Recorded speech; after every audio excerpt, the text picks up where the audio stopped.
Hi friends, ഭൗതികശാസ്ത്രവുമായി ബന്ധപ്പെട്ട ഒരു 5 ചോദ്യങ്ങളാണ് നമ്മൾ ഇന്ന് നോക്കാൻ പോകുന്നത്. ഒന്നാമത്തെ ചോദ്യം, പാലിലെ ജലത്തിൻ്റെ തോത് അളക്കുന്ന ഉപകരണം ഏത്? പാലിലെ ജലത്തിൻ്റെ തോത് അളക്കുന്ന ഉപകരണം. Option C, lactometer. ഊർജത്തിൻ്റെ CGS യൂണിറ്റ് എന്ത്? ഊർജത്തിൻ്റെ CGS യൂണിറ്റ് എന്ത്? Option D, erg. ഒരു വസ്തുവിൽ സ്ഥാനം കൊണ്ട് രൂപീകൃതമാകുന്ന ഊർജം ഏത്? ഒരു വസ്തുവിൽ സ്ഥാനം കൊണ്ട് രൂപീകൃതമാകുന്ന ഊർജം.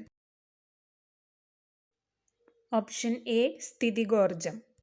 ജ്വലനത്തിന് സഹായിക്കുന്ന വാതകം ഏത്? ജ്വലനത്തിന് സഹായിക്കുന്ന വാതകം. Option B, oxygen. കൃത്രിമ ഉപഗ്രഹങ്ങളുടെയും ബഹിരാകാശ വാഹനങ്ങളുടെയും മുഖ്യ ഊർജ സ്രോതസ്. കൃത്രിമ ഉപഗ്രഹങ്ങളുടെയും ബഹിരാകാശ വാഹനങ്ങളുടെയും മുഖ്യ ഊർജ സ്രോതസ് ഏതാണ്? Option C, സൗരോർജം.